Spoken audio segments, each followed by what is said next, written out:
We put a lot of resources into our digital marketing and our outreach efforts. So digital marketing being like a first touch point. Okay, this is how people find us. Where are we pointing them to? Where can they find a person? And then our kind of boots on the ground outreach really focused on letting them talk to a person, and kind of build some trust within the community, finding spaces where people are already at. For kind of the hard to reach populations that we're supporting, we do only work with low income Central Texans as an access point into our program.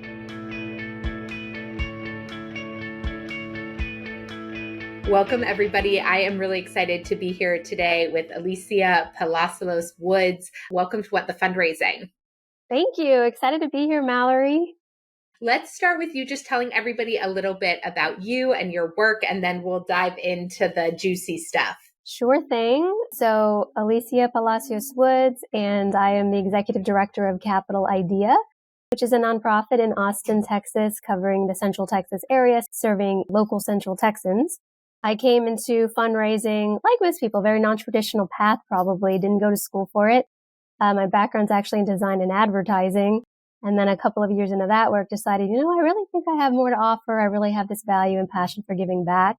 And so I decided to go into nonprofit work and got hired as a director of development, and was able to do that work for a good steady time and then move into kind of more management positions within nonprofits. Capital Idea is a wonderful nonprofit, like I said, in Austin, Texas, and our mission is to lift working adults out of poverty and into living wage careers through education. And so specifically long-term education, associate degrees.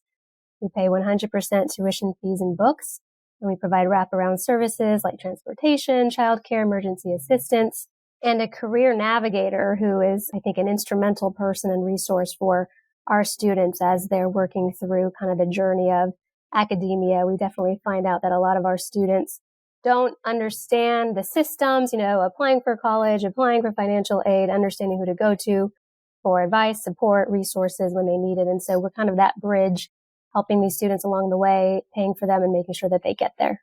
I love sort of the depth of which your organization addresses the issues that it aims to address. And I'm curious, what, as you think about, building healthy donor relationships around an organization that in many ways sort of goes a mile deep, I'm curious, how that relates to sort of how you think about sort of who are the right donors for you and what does it look like to create sort of real, authentic relationships with them that sustains them over the long haul and really engages them in multiple students' journeys over the years?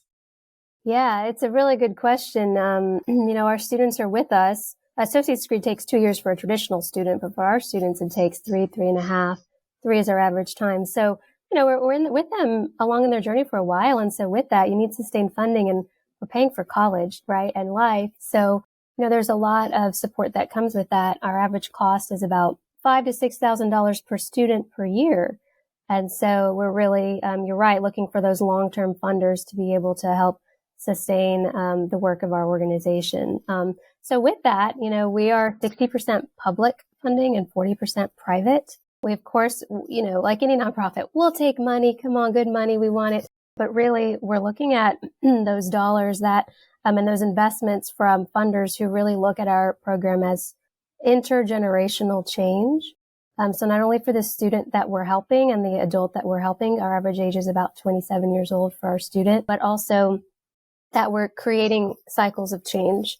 And so, the money you invest now has a big ROI for our community and for the family down the road. And so in building those relationships, we do have a lot of long-term sustained funders who believe in our program. And I think like any nonprofit, it's not just that you're graduating people and placing them into great jobs. It's the metrics behind that and the data that kind of proves that it's a program that is worth supporting and that is doing what it says it's doing. So the data support behind it, there's studies that we've done with the Ray Marshall Center at the University of Texas that kind of show and track ROI. And so those are some of the stories that we share with our funders when we're having conversations with them so that it's not just us saying it, but that it's a proven method and that there's data to back it up. When someone from your team was reaching out about you joining me on the show, one of the things that they mentioned was that because of the work or the type of work that you do, some people's initial reaction is that it's a scam. and that some of the work that you have to do is like really in sort of reinforcing the legitimacy of the work that you're doing. In what you were just saying, that sort of, lent itself to me thinking about that in sort of like how you're creating these like third party or opportunities for kind of third party testimonials around the importance of your work.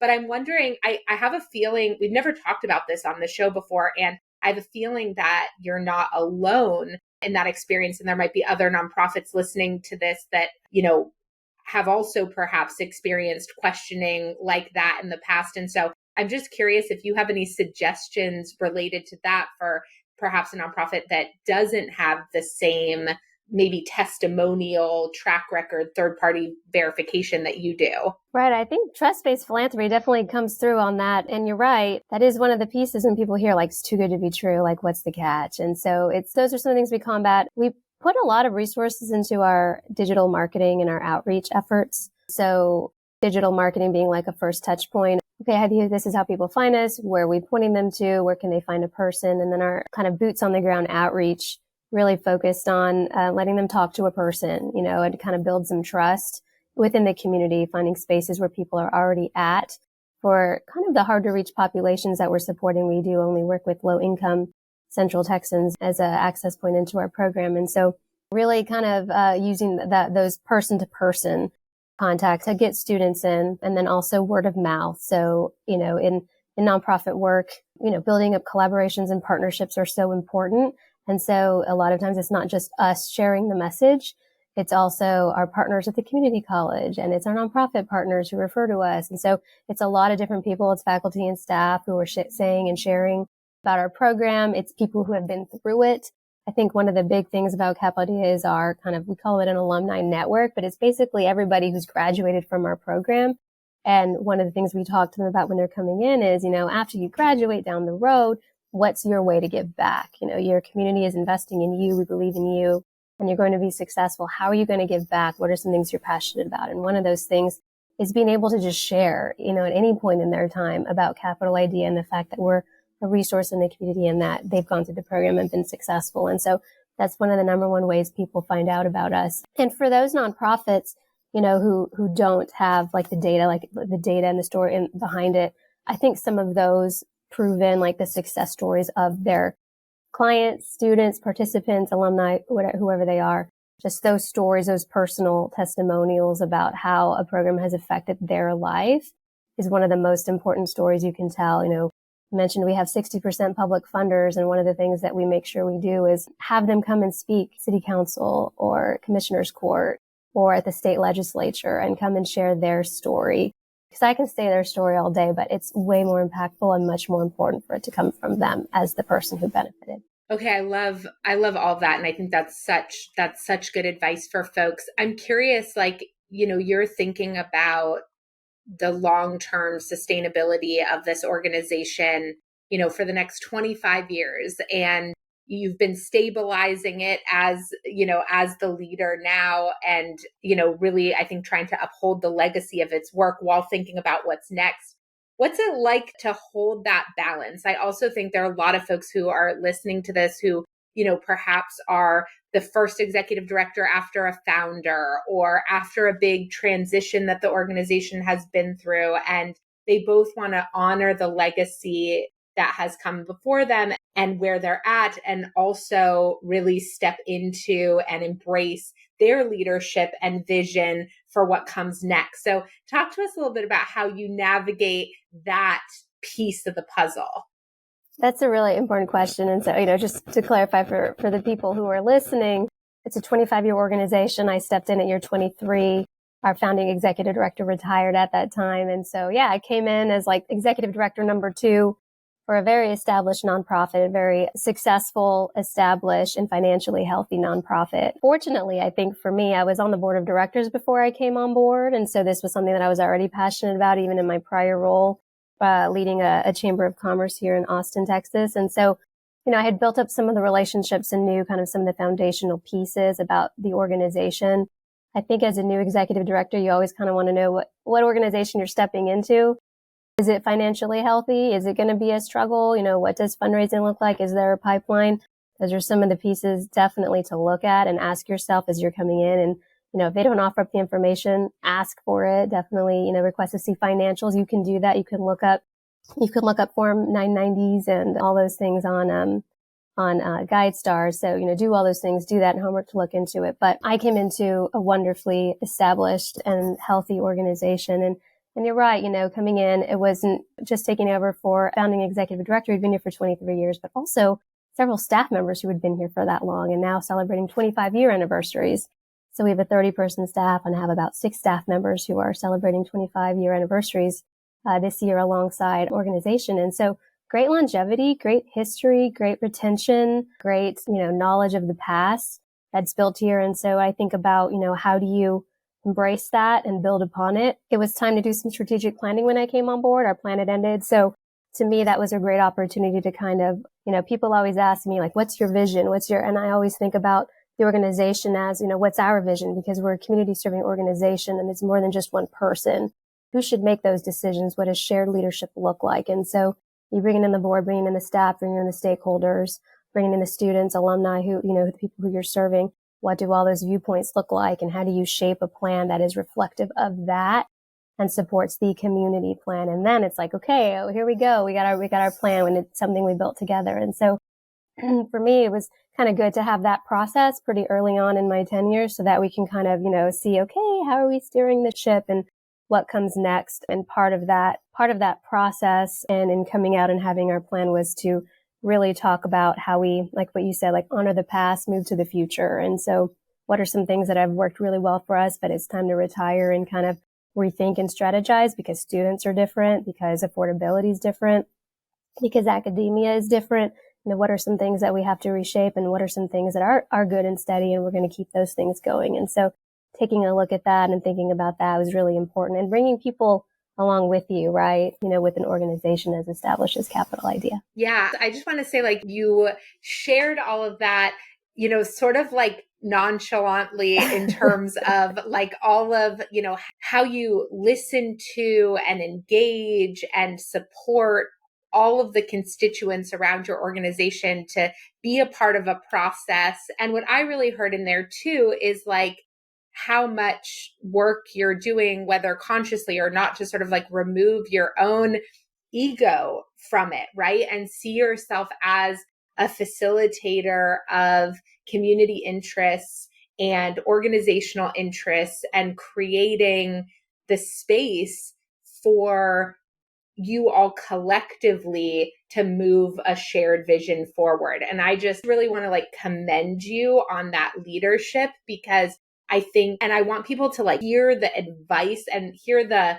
layers of thoughtfulness evident in that approach, right? Like I could have asked you that question. You could have said, well, I came in as the ED because I've been really passionate about X, Y, and Z, and I really wanted to be able to make blank happen. And not that that would have been like wrong. That's sort of a different inspiration for the work and a different type of leadership. But I really do think, especially for someone in your position coming in year 23 and helping everybody become accustomed to a different type of leadership, the way in which you're demonstrating doing that is really like special and effective and, ultimately from what I see, successful. So I just want to sort of really double click on that. Well, thank you for that. I think it is a different type of leadership style. Right? There's different ways to approach, right? And I think this one works well for me. And I think perhaps even coming, from a chamber into this role, it was like, okay, it was always about like members and how are we working together and what does this look like and how are we kind of navigating change together and bringing people along. And so thank you for that. I think it has worked well so far. So, we keep every day is a new struggle. But, I think one of the questions you asked too, though, was about, the funding piece and like, how do we think long-term about the long-term sustainability of the organization? And that is a question that every fundraiser, every CEO, every executive director will always ask themselves. You can only plan so far ahead. You can have the best laid plans in a strategic plan that's 5 years long. And then, oh my God, pandemic comes and nope, not doing that. What's happening now? And so begin to kind of shift and change. So I always say, even having the established plan, it's a living, breathing plan. And we still have to continue to maintain and understand what's happening around us so that we can adjust as needed. And that's important. But, in thinking long-term about funding, for us being like 60% public funding, budgets get approved every year. And so, even though you have a contract that may be 3-year, it'd be 1 year with like maybe 2 or 3 renewal periods. That's all great. It ultimately comes down to a budget, that has to be approved annually by, whatever government entity. And so it requires constant communication, constant understanding, and, with the entities involved, with the staff members involved, with the elected officials involved. Elected officials also churn, as we know. And so you're always educating, always staying, in contact. And it's really kind of like a give and take. It's like, okay, let me tell you kind of what's happening within the community, what we're seeing based on our students and what we're hearing. This is also kind of the funding that we need in order to create this lifelong change and this multi-generational change for families here in Central Texas. Yeah, I love that. And gosh, there's so much that made me think about. And one of the things though that's popping to the top, and you can tell me if you don't want to answer this, but is, it seems like so much of your past, leadership roles and this one is a lot about supporting change management in an organization. And I'm sure some of those changes are big and some maybe are micro changes that need to happen, in a sequence, but all change is really emotional. And I think often we think about change, from just a strategic perspective, as opposed to sort of the emotional elements of what's required of individuals who care deeply about this work to be able to change and to be open to change. And I'm just curious if there's anything you have found in your work or anything you really lean on that help your different constituent groups feel safe and open and ready for some of the changes that you all in your brains know you want, but maybe in your bodies feel more uncomfortable about? Yeah, that's a great question. I think one of my leadership profiles or leadership approaches is lead with empathy. And that kind of came through really visibly in the pandemic because, even though we had things to do and work to do, we were also all trying to survive. And you never knew what somebody was going through. And I think that's still the case today, even though, the pandemic has subsided, there's all of these other things that have surfaced that we're all still working through as we kind of enter in this new normal post-pandemic, all of the things that we're seeing. And so I try to keep in mind, lead with empathy, especially with my team, and try to be understanding. So, there's a question, there's an issue, if something's going on, like to ask the question, like, hey, are you okay? What's going on? What's happening? And to kind of take that perspective first and assume positive intent, right? And to, have open communication.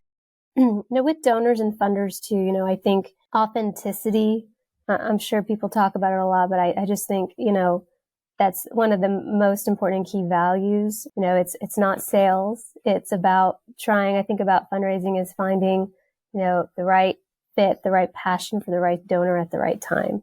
And so, when someone's interested and or if we're talking to somebody, it's like, okay, well, what are you interested in? Like, what impacts you? Is that something we have a fit for? Let's find out.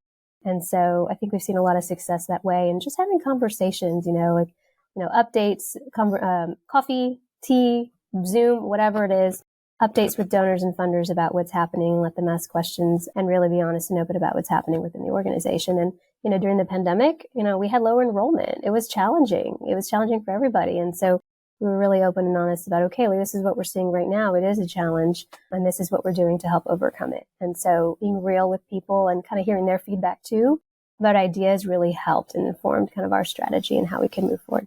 Thank you. Thank you for all of this. You've dropped so much wisdom for nonprofit leaders and fundraisers in 20 minutes. I'm so grateful for your time and your willingness to share and just all of the gems that you provided folks today. Where can they go to learn more about you, your organization, perhaps connect with you? LinkedIn would be the best way to connect with me. Please find me there, Alyssia Palacios-Woods. And then for Capital Idea, it's capitalidea.org. I would love for you to learn more about our organization through there. Follow us on social media as well. We're very active there. Amazing. Thank you so much. I hope that you continue to lean in and see success from your leadership of this organization. They're so lucky to have you, and just really appreciate the way you're modeling for the rest of us. Thank you, Mallory. Appreciate being here today.